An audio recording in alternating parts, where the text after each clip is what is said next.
네, 본 영상은 투자 판단에 대한 참고용이며 모든 투자의 책임은 투자자 본인에게 있음을 먼저 알려드립니다. 특정 종목에 대한 매수나 매도 추천이 아님을 분명히 밝힙니다. 환영합니다. 주식으로 세상을 이해하는 시간입니다. 지난 2년간 반도체 주식으로 재미 좀 보셨나요? 그렇다면 이제 슬슬 다음 파티 장소를 물색해야 할 시간입니다. 많은 구독자님들께서 다음 주도주에 대한 분석을 정말 많이 요청해 주셨는데요. 그 소중한 의견들 덕분에 오늘 더 날카로운 분석을 들고 왔습니다. 오늘은 2026년 시장의 폭풍 속에서 여러 증권사 리포트들이 반도체 바음은 바로 이거다라고 강력하게 외치고 있는 숨은 보석이죠. 바로 클래시스를 샅샅이 파헤쳐 보겠습니다. 이거 놓치면 정말 아까운 핫아이템이 될 수 있으니까요. 오늘 꼭 집중해 주십시오. 2024년과 2025년 시장을 정말 뜨겁게 달궜던 반도체 랠리가 서서히 식어가고 있습니다. 제 20년 경험상 이런 주도주 교체기야말로 부의 지도가 새로 그려지는 결정적인 순간이거든요. 마치 파티가 끝나갈 무렵 누가 먼저 다음 핫한 파티 장소로 이동하느냐에 따라 그날 밤의 주인공이 바뀌는 것과 똑같죠. 자, 그렇다면 질문을 던져보겠습니다. 2026년을 향해서 여러분의 포트폴리오는 지금 어디에 베팅하고 있습니까? 오늘 그 답의 실마리를 한번 같이 찾아보시죠. 네, 오늘 분석은요, 거대한 숲에서 시작해서 나무 하나하나를 뜯어보는 탑다운 방식으로 진행하겠습니다. 먼저 시장 전체의 돈의 흐름, 즉 거대한 순환매를 포착하고 그 돈이 흘러들어가는 유망주, 클래시스를 둘러싼 오해와 진실을 파헤쳐 볼 겁니다.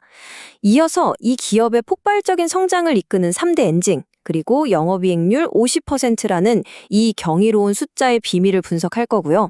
마지막으로 우리가 반드시 인지해야 할 리스크와 최종 투자 전략까지 명쾌하게 정리해드리겠습니다. 자, 첫 번째 퍼즐 조각입니다. 시장의 큰 손들이 움직이기 시작했습니다. 이름하여 거대한 순환매죠. 반도체 사이클이 정점을 찍고 둔화 국면에 접어들 거라는 신호가 여러 지표에서 나오고 있거든요. 뭐랄까, 마치 민감한 철새떼처럼 스마트머니가 다음 먹거리를 찾아서 아주 발빠르게 움직이고 있는 거죠. 이런 흐름의 초입을 딱 잡는 것, 이게 바로 투자의 묘미 아니겠습니까? 화면에 보이는 블룸버그 데이터 기반 자금 흐름 차트 한번 보시죠. 2020년 1월 데이터인데요. 아주 명확하게 보입니다.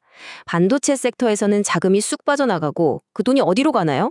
네, 바로 헬스케어 같은 경기 방어적 성장주로 쏠리고 있습니다. 이건 시장이 앞으로 변동성이 커질 걸 대비해서 안전벨트를 단단히 메고 있다는 명백한 증거입니다. 이런 흐름을 놓치면 정말 큰 기회를 잃게 되는 거죠. 자, 이 똑똑한 돈의 흐름을 쭉 따라가다 보면 코스닥의 한 기업, 바로 클래시스와 마주하게 됩니다. 그런데 많은 투자자들이 이 종목의 PER을 보고는 너무 비싸다 하면서 고개를 젓죠. 딱 가치 투자의 함정에 빠지기 좋은 케이스입니다. 하지만 제 눈에는 이게 단순한 고평가가 아니라 강력한 성장성에 대한 시장의 프리미엄으로 보이거든요. 왜 그런지 지금부터 그 껍질을 하나씩 벗겨보겠습니다. 이 주식에 대한 반대 논리는 아주 간단하고 명쾌합니다. 화면에 보시는 것처럼요. PER이 20배에서 25배 수준인데 글로벌 경쟁사하고 비교하면 너무 비싼 거 아니냐. 바로 이겁니다. 숫자만 딱 보면 뭐 그럴듯해요. 하지만 주식 투자가 단순 숫자 노름이 아니잖아요. 그 숫자에 담긴 성장의 질과 미래 가치를 봐야 진짜가 보입니다. 이 슬라이드가 바로 핵심입니다. 이건 제가 여러 증권사 리포트를 종합해서 만든 비교표인데요. 한번 보시죠. 과거의 스타였던 인모드와 클래시스를 직접 비교했습니다. 클래시스의 2026년 매출 성장률 전망치가 무려 플러스 34%인데 인모드는 정체 상태입니다. 영업이익률은요, 51.6% 대 22%. 와, 2배 이상 차이가 나죠. 이건 마치 한 명은 고속도로에서 엑셀을 뻥 밟고 있는데 다른 한 명은 갓길에 그냥 멈춰 서 있는 것과 같은 아주 극명한 차이입니다. 그래서 결론은 명확합니다. 이건 사과와 오렌지를 비교하는 것과 같아요. 성장이 멈춘 기업의 낮은 PER을 잣대로 이렇게 폭발적으로 성장하는 기업을 고평가라고 주장하는 것. 이게 바로 초보 투자자들이 가장 빠지기 쉬운 가치 함정이라는 겁니다. 싸 보이는 데는 다 이유가 있는 법이죠. 클래시스의 프리미엄은 바로 이 성장의 기울기에 대한 시장의 정당한 대가라고 봐야 합니다. 자, 그렇다면 이 압도적인 성장은 도대체 어디서 나오는 걸까요? 이게 단순한 기대감이 아닙니다. 이제부터 클래시스라는 로켓을 쏘아 올리는 강력한 세 개의 엔진, 바로 미국, 브라질, 그리고 중국 시장을 하나씩 살펴보겠습니다. 각 시장마다 전혀 다른 아주 영리한 전략들이 숨어 있습니다. 첫 번째 엔진, 바로 기회의 땅 미국입니다. 제가 과거에 본 많은 한국 기업들이 기술력은 참 좋은데 브랜딩에서 실패하면서 미국 시장에서 쓴맛을 봤거든요. 하지만 클래시스는 그 실수를 반복하지 않겠다는 의지가 보입니다. 화면에 보시는 것처럼 현지 브랜드 전문가 카테사와 손을 잡고 자사 제품을 단순한 기계가 아니라 할리우드 스타들이 찾는 명품으로 포지셔닝하는 아주 영리한 전략을 구사하고 있습니다. 이 슬라이드를 보면 기술적 격차가 한눈에 딱 들어옵니다. 기존 시장의 강자 써마지가 솔직히 말해서 마취가 필요할 정도로 고통스러운 시술인 반면에 클래시스의 에버레스는 통증 없는 경험을 제공합니다. 이건 마치 구식 수동기어 자동차와 최신 전기차의 차이와 같아요. 환자도 의사도 모두가 반길 수밖에 없는 그야말로 게임 체인저죠. 이 기술적 우위가 바로 프리미엄 브랜딩의 든든한 뒷배가가 되어주고 있는 겁니다. 두 번째 엔진 브라질입니다. 여긴 이미 클래시스의 텃밭이었는데 여기서 정말 신의 한 수를 둡니다. 바로 현재 유통사를 통째로 인수해버린 거죠. 이게 뭘 의미하냐면 과거에는 100원에 팔던 물건을 유통사가 200원에 팔았다면 이제는 클래시스가 직접 200원에 팔게 된 겁니다. 중간 상인이 먹던 마진을 이제 본사가 직접 챙기게 된 거죠. 매출이 늘어날수록 이익이 기하급수적으로 폭발하는 영업 레버리지 효과가 2026년부터 본격화될 겁니다. 이건 정말 교과서적인 이익 구조 혁신 사례라고 할 수 있습니다. 마지막 세 번째 엔진, 중국입니다. 이건 클래시스가 노력해서 만든 기회가 아니라 중국 정부가 멍석을 깔아준 거나 다름없습니다. 화면의 타임라인을 보시죠. 2026년 4월 1일을 기점으로 안전 인증이 없는 수많은 저가 짝퉁기기들이 시장에서 모두 퇴출됩니다. 이건 마치 정부가 나서서 클래시스를 위해 시장을 깨끗하게 청소해주는 격이죠. 무주공산이 된 시장의 수요를 합법적으로 인증받은 소수의 기업이 독차지하게 될 가능성이 매우 높습니다. 아니, 미국, 브라질, 중국 세 개의 엔진이 이렇게 맹렬히 돌아가는데 이익률이 50%에 육박한다? 이건 거의 제조업에서는 사기에 가까운 숫자입니다. 도대체 그 비밀이 뭘까요? 정답은 바로 우리가 잘 아는 면도기, 면도날 비즈니스 모델. 즉, 한 번 팔고 끝나는 게 아니라 계속해서 돈을 벌어다주는 소모품에 숨어 있습니다. 물론 장비 판매도 중요하죠. 하지만 그건 일회성입니다. 화면의 매출 구성 파일을 한번 보세요.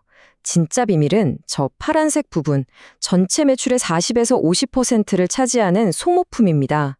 이건 한 번 팔고 끝나는 게 아니라 기계가 돌아가는 한 계속해서 돈이 들어오는 마르지 않는 샘물과 같은 현금 흐름을 만들어내는 거죠. 시장이 불확실할수록 이런 반복 매출의 가치는 더욱 빛나게 됩니다. 자, 이 숫자에 집중해 주십시오. 90%. 소모품의 매출 총 이익률입니다. 이건 거의 물장사, 아니 공기를 파는 수준의 마진입니다. 1,000원어치 팔면 900원이 남는다는 뜻이죠. 바로 이 압도적인 수익성 덕분에 R&D에 재투자하고 또다시 기술 격차를 벌리는 선순환 구조가 가능한 겁니다. 이것이 바로 클래시스의 강력한 경제적 해자, 즉 모트의 원천입니다. 그리고 이들은 여기에 만족하지 않습니다. 이 황금알을 낳는 거위를 어떻게든 지키고 더 키우려고 하죠. 화면에 보시는 것처럼 신기술로 소모품 사용량을 더 늘리고 독점 팁으로 짝퉁 사용을 원천 차단하고 심지어 두 가지 시술을 묶어서 1인당 소모품 매출을 2배로 늘리는 교차 판매 전략까지 구사합니다. 고객을 자사의 생태계 안에 완벽하게 가두는 아주 치밀하고 영리한 전략입니다. 지금까지 장밋빛 전망을 이야기했지만 제 투자 원칙 중 하나는 리스크부터 점검하라입니다. 세상에 100% 완벽한 주식은 없거든요. 아무리 좋은 차라도 과속 방지턱은 있는 법이니까요. 이 투자가 롤러코스터의 어느 구간처럼 아찔해질 수 있는지 잠재적인 위험 요인들을 냉철하게 짚어보겠습니다.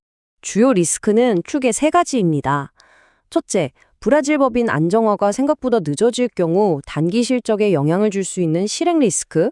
둘째, 미국 시장에서 기존 강자들이 대대적인 가격 인하나 신제품 출시로 반격에 나설 경쟁 심화 리스크. 그리고 마지막으로 제가 가장 예의주시하는 부분인데요. 최대 주주가 사모펀드라는 점입니다.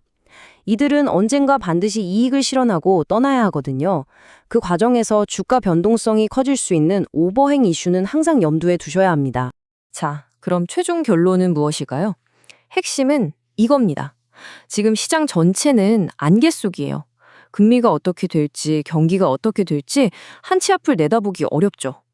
이런 거시경제, 즉 매크로 환경 속에서 클래시스는 외부 환경과 상관없이 자체 성장 엔진으로 달리는 보기 드문 마이크로 성장 스토리를 가지고 있다는 겁니다. 이건 마치 폭풍우 치는 바다에서 홀로 순항하는 최첨단 잠수함과 같습니다. 그래서 이 모든 분석은 이 질문 하나로 귀결됩니다. 모두가 허리띠를 졸라매는 시장 둔화기에 이처럼 예측 가능하고 높은 마진으로 성장하는 확실한 기업에 프리미엄을 지불하는 것이 과연 비싼 베팅일까요? 아니면 불확실성을 피하는 가장 현명한 선택일까요? 판단은 여러분의 몫입니다. 오늘 분석을 보니 시장이 또 우리를 시험하고 있네요. 모두 합격하시길 바랍니다. 오늘 클래시스에 대한 주요 포인트를 통해 주식시장을 이해해봤습니다. 구독과 좋아요 부탁드리고요. 알림 설정으로 최신 시황 놓치지 마세요. 이상 주식으로 세상 이해하기였습니다.